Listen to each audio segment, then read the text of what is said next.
Hello, everyone. I'm Tiffany Blackstone, Executive Director of Oprah Daily, and welcome to the Celebrate Black Summit panel on venture capitalism. So, Black founders raised $4.2 billion in venture capital last year.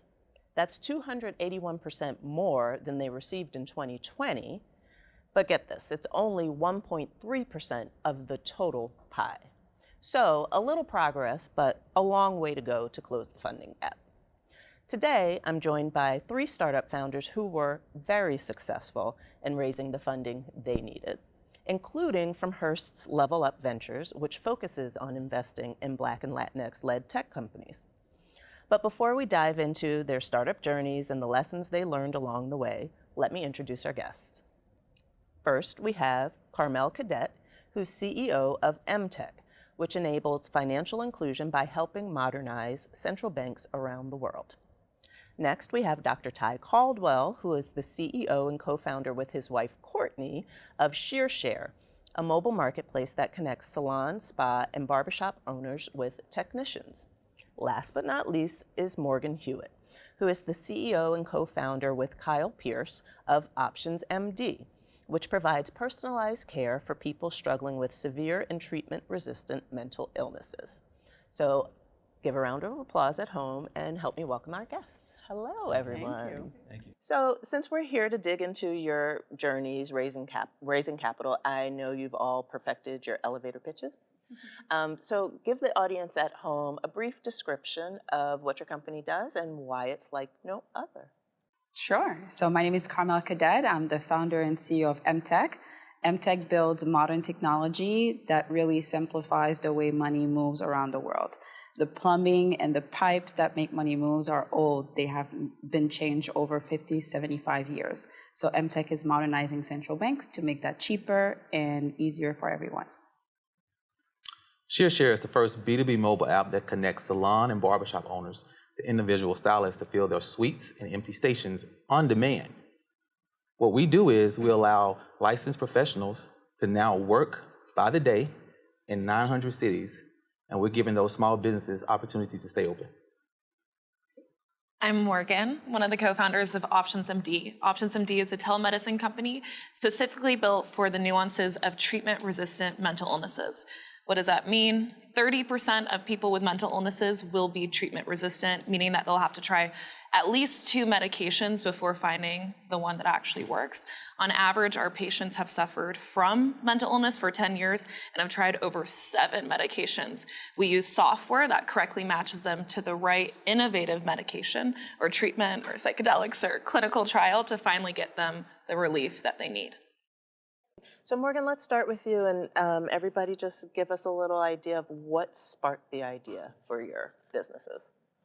I think like a lot of healthcare founders, unfortunately, our business ideas come out of personal hardships. I had a family member who suffered from severe depression for about 8 years. Over that time period, he tried 12 medications, nothing seemed to work. He got pushed further and further into hopelessness, attempting suicide 3 times along his journey. My co-founder at the same time was going through another situation, a friend who tried a few medications that didn't work, and unfortunately she did succumb from suicide. With my family member though, it did have a happier ending. He was able to be connected to an off-label cocktail of medication that finally gave him the health that he needed, and now he's in a really good place. So that's what taught me the power of innovation in the mental health space, and maybe want to give more people access to the same type of care that my family member eventually did receive. Well, I'm glad he's in a better place. Thank you. Thank you, Morgan. Well, you know, our problem started from our own problem we were solving at our salon and barbershop in Plano, Texas. So I've been in the industry for over 25 years and going on 30 close to, and we had this problem where individual stylists weren't filling our space. And so one day a stylist came and she was like, you know, I really want to rent your space. I'm actually moving an hour across the city. But I don't want to sign a long-term lease. And if you know anything about our industry, there are 2 ways that you get space to work. Either you're an employee or you're signing a long-term lease as an independent contractor. Well, she didn't want to do either. She actually wanted to work by the day. She had about 20 clients. They didn't want to see her leave. And so she figured she'd come back to them, and she chose my location. And I have an award-winning location. And I was like, you know, is this something that's real? I knew the industry was changing, But I didn't know it was changing that fast because about 10 years ago, 70% of individuals, licensed professionals, were independent, well, not independent contractors, they were employees, and then commission-based employees.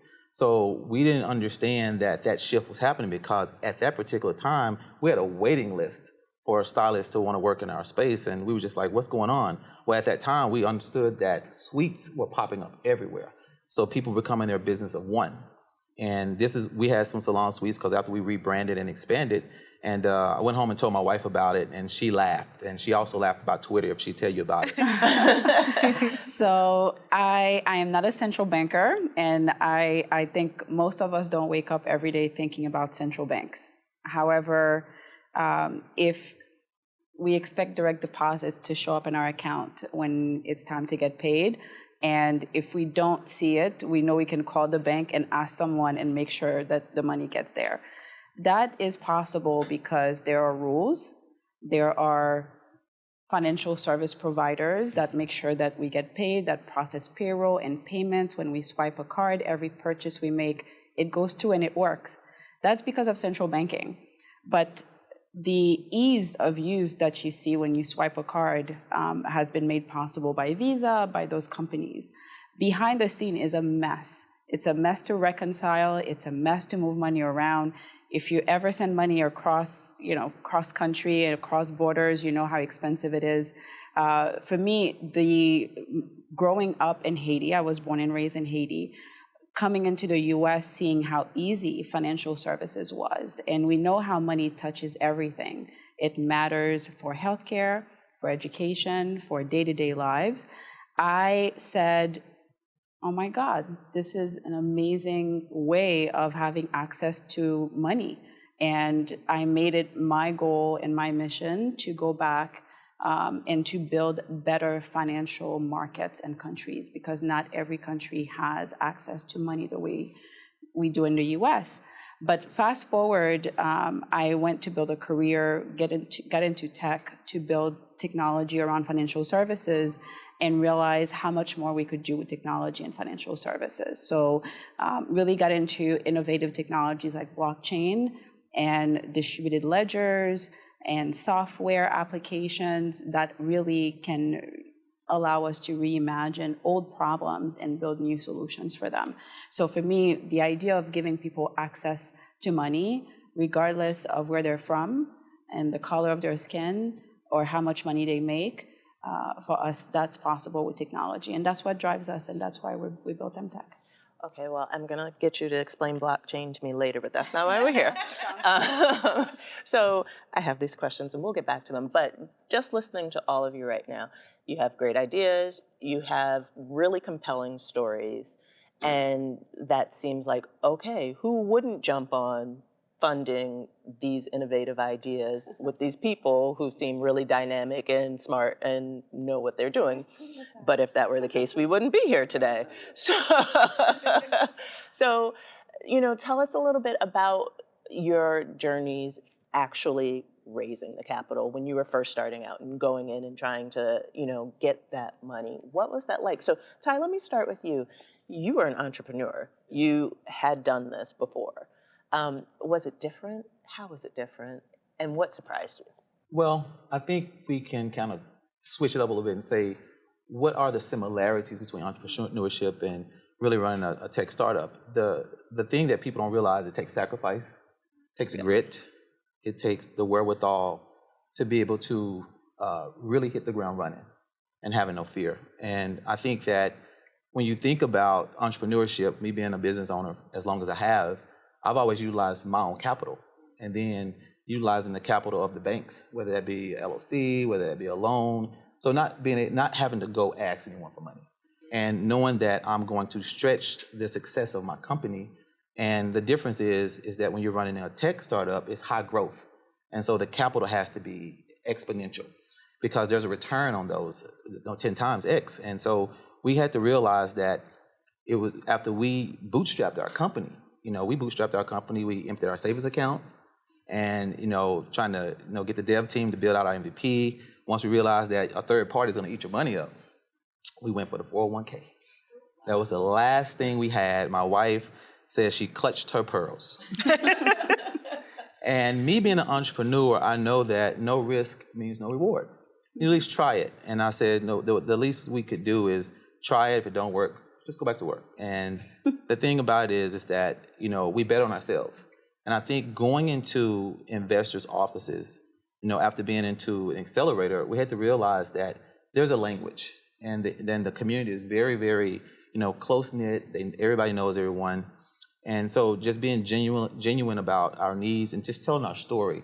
And once the investors realized that we're better on ourselves and that we have made movement, not just movement in our growth, but movement in our company, we did some hires, and we had the right investors behind us. But it wasn't easy because investors actually, they kind of pattern match. So you have to look like them, and sometimes they won't tell you no until you get all the way to the end. And so it was one of those things about, the difference in it is, can you take no's? And when you take a no, can you take another no? So we actually got 100 no's before we got our first yes. And so you have to be able to have the strength and the endurance to continue to go out there. But once we got our first yes, and that was a black female out of San Antonio. First investor was a black female, Arlen Hamilton, and then a person of color out of Florida, as an angel. So we understood that it was going to take some time, and we wanted to do our part and just go out there and do it right. So I'm going to come back to this, but the pattern matching where, they invest on people who are like them and who they recognize and sort of relate to. So we know that most of those groups of investors don't look like us. How do you relate to them in another way? You have to, because, it's more than just, okay, we look alike. Or is there a way that you find to jump over that hurdle and say, okay, well, where else do we relate? Well, I think it's just about being authentic. I think what really shocked us is when we first went in our first investor meeting, in Silicon Valley, the investor said when we walked in, oh, I thought you guys were going to be two white guys that were 6 foot. And that's when we had to realize, because of our idea. They thought that because we had this idea, that it was someone of our white counterpart. And once they saw that, then they kind of turned their whole conversation, and we understood it was going to be a no. What do? We're founders. Do we walk out? Do we say something crazy? Do we be disrespectful? But at the end of the day, we were business people. So our son is 21 years old. He's in the Air Force Academy. So we're a little longer in the tooth. And so we knew how to not just behave as founders, but we knew how to rebound from that. And I think that once we ended that conversation, word got around in that small community that ShearShare was out there. They were doing some great things, but we're from the industry. So we represented what we're building. And I think that that's what helped us. I'm glad you kept it together there. I don't know if I could have, but Morgan and Carmela. So tell us a little bit about your experiences. You were both already in the tech industries and in financial services. You were working in venture capital funding, and you were in banking, financial tech banking. Was it easier for you? Did you know what to expect going in when you were raising capital for your companies? Did that help you? Well, I think that you hit it on the head, that investors have to find something that they can relate to. When we first started our company, it was actually very difficult for my co-founder and I to share our origin story, the story that I just shared, with you all today, because it was deeply personal. Before, I wouldn't want to cry when I was telling that story. But I learned that I had to wear my heart on my sleeve, because all of our first initial investors, they invested in it because my family member story was their sister's story, their cousin's story, their best friend's story. There are so many people in this country that unfortunately are touched by mental illness, by suicide, by things like that. So that's what got the first set of investors over the hump. We were lucky that one of our earliest investors also was United Healthcare through their accelerator. That also gave the company a little bit more legitimacy. And as I think you would echo, those first checks are the hardest one. And then once you have people who are good behind you, it's great. For us, Hearst opened up a lot of doors. Once we had Hearst backing us, it also opened up more and more doors for us. So I think the experience, so I had the experience working in corporate for a few years, being the investor in the big company. But it is very different being the founder in the startup in the market. Part of it is, of course, learning how an investor thinks. And I think VC in general is different from taking a loan at the bank or angel investment, even friends and family, as you hear. Very different. I think if you're lucky enough to have a family member to invest or to have enough funds to do that, sometimes they just assume that they're just giving you the money and it's you're going to lose it. They just trust you and they love you. Versus VCs, right? They do expect you to hear the multiples that you're expected to deliver on, and that's the name of the game. It took me a while to understand that new world. I was fortunate enough to bootstrap the company. So it was a one-woman show at first, and convinced my husband to take half of our 401k as well. and said, "Trust me, honey. I'm gonna figure out a way for us to marriages.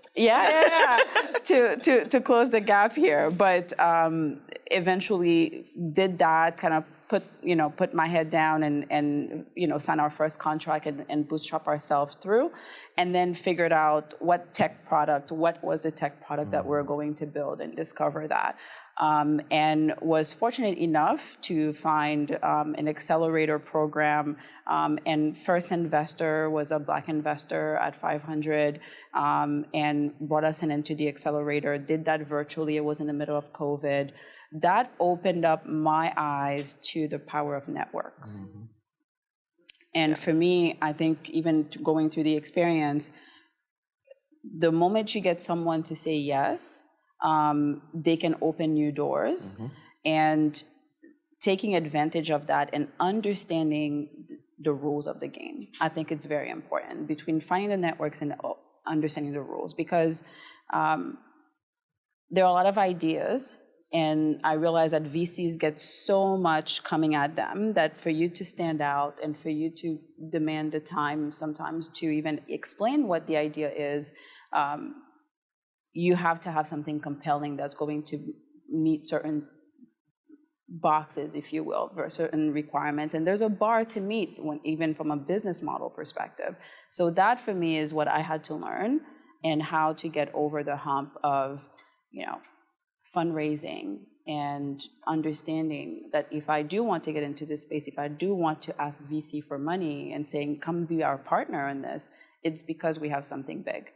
And that takes time. So was there one moment that stands out to you that was the moment where you were like, aha, that was the moment where you realized that? Actually, yes. There was a moment.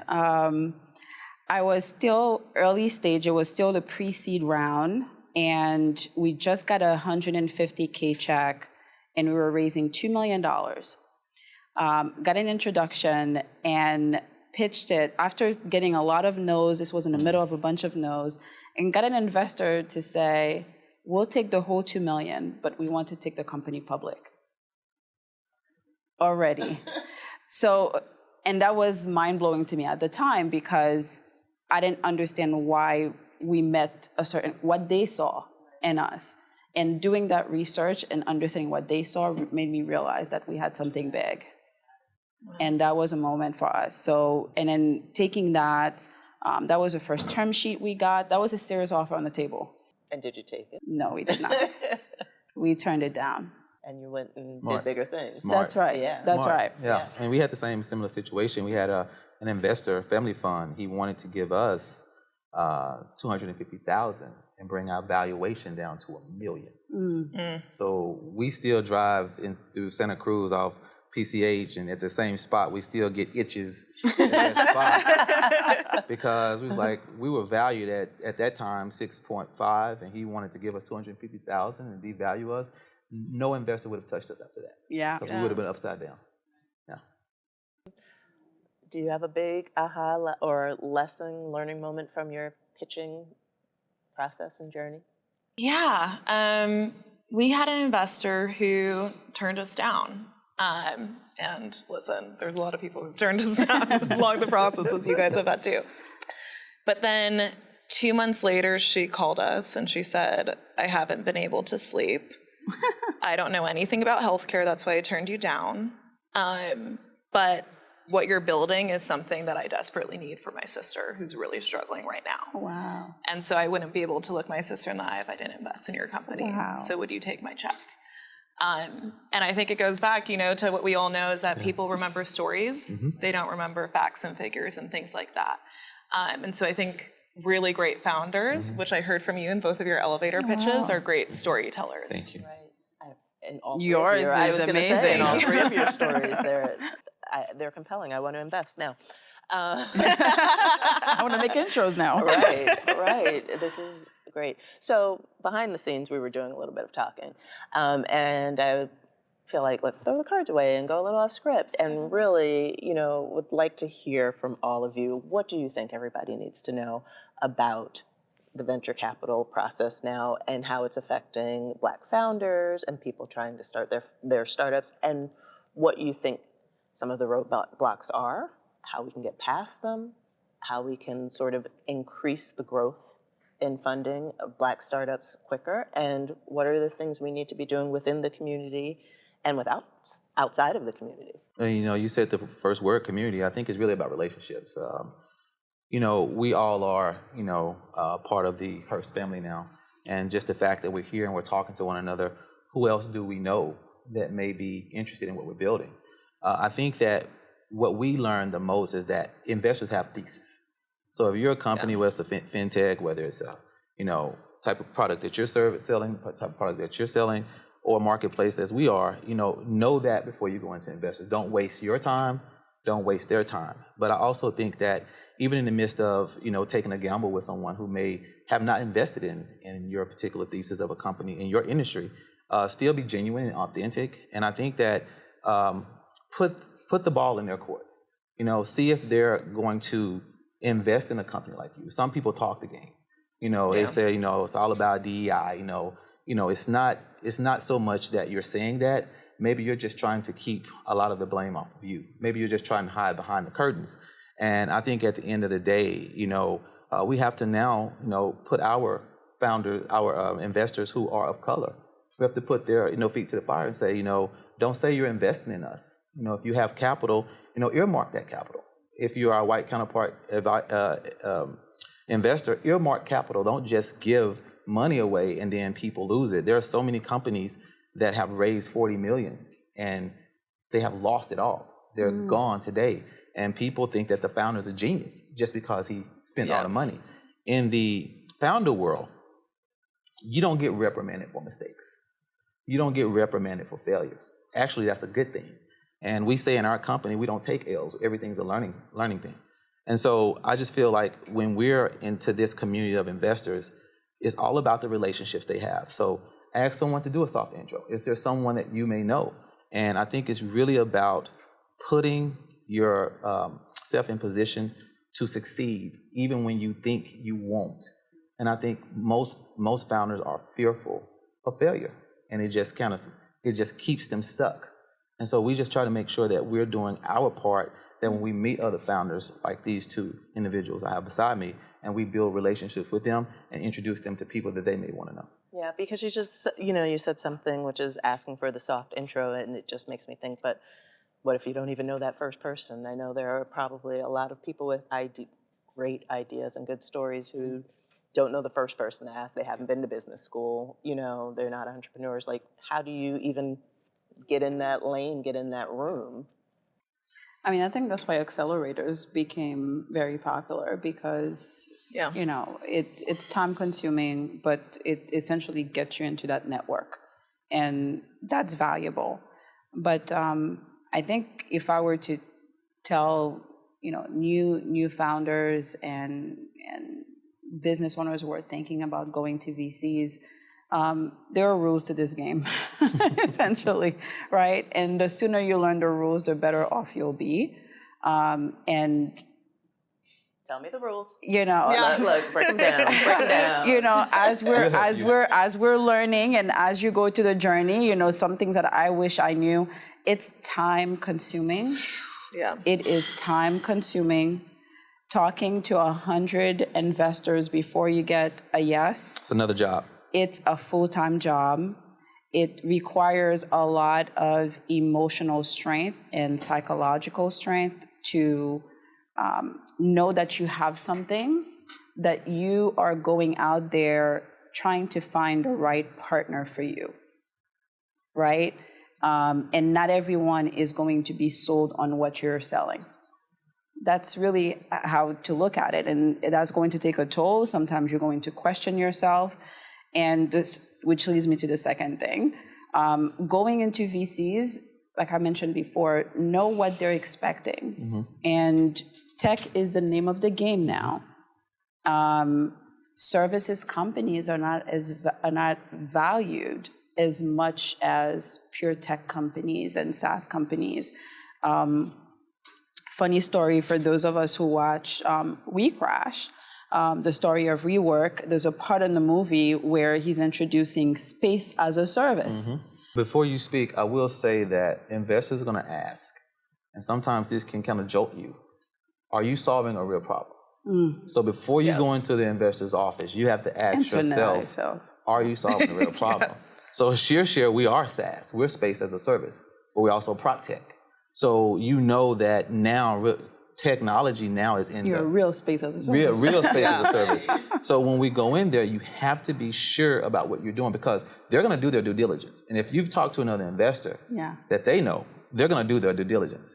So go in there knowing your space, knowing what you're representing, and knowing how much that industry is valued at, because they're going to do their due diligence. So don't go in there thinking that they're not. So just throwing numbers out there or not being confident, they're going to see through that quickly. You have to. I think confidence, though, is key.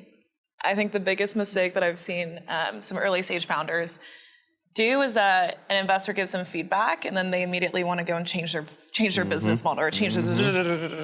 But what you realize when you've been in this game long enough is that every investor is going to be pointing you to a different direction. And honestly, most investors have never been founders. They've never been in our shoes. And so you have to take the advice that they give you with a grain of salt and put it in the back of your mind and talk to 100 other investors.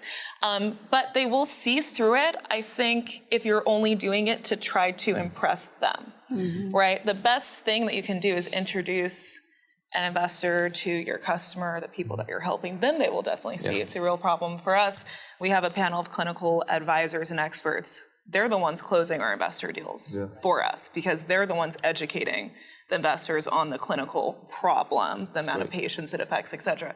They speak to it better than us founders could ever even speak to it. So I think you always have to just stay true to yourself and true to your mission. All right, I'm locking that away.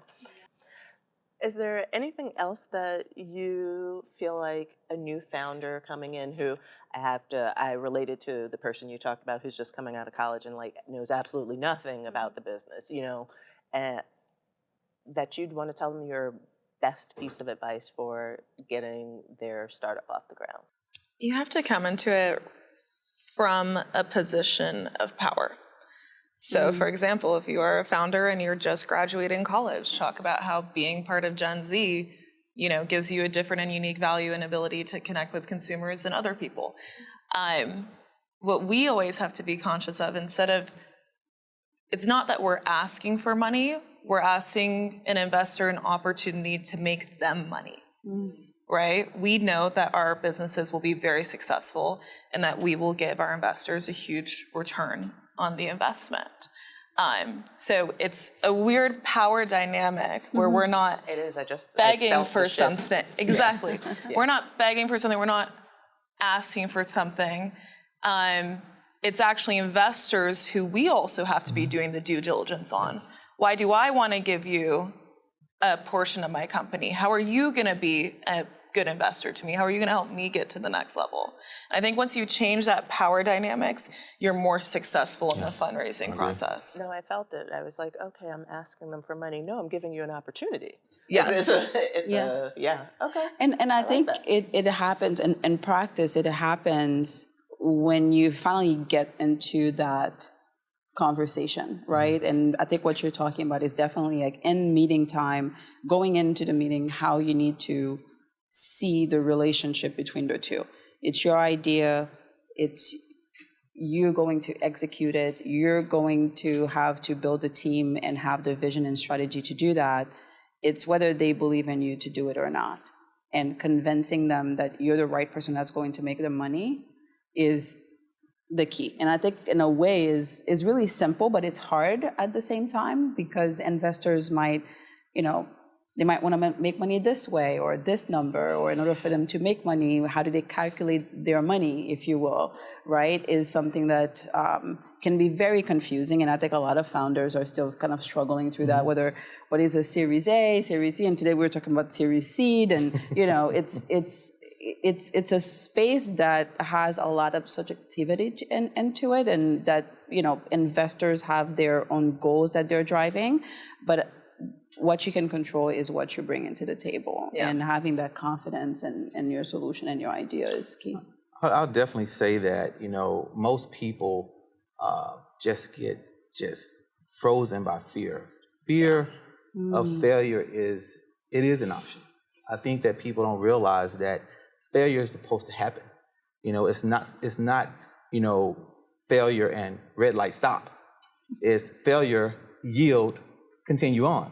And I think that we've been just kind of given the wrong idea of what failure is. And so most of the time what I tell people is give yourself an opportunity. We have most people have a golden rule. We have a silver rule.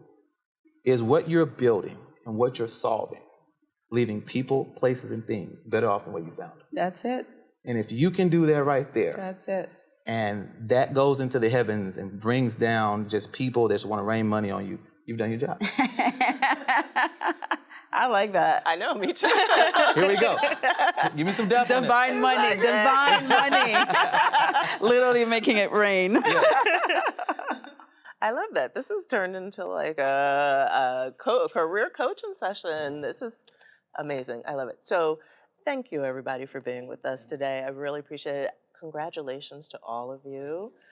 If I had a venture capital fund, I would invest in all of you. Thank you. Thank you. And actually, that's probably another thing. It's, other people, maybe you're not a founder, but maybe you're an investor. I think there's a key role to that as well. There's, not everyone needs to start a company, but we need more investors.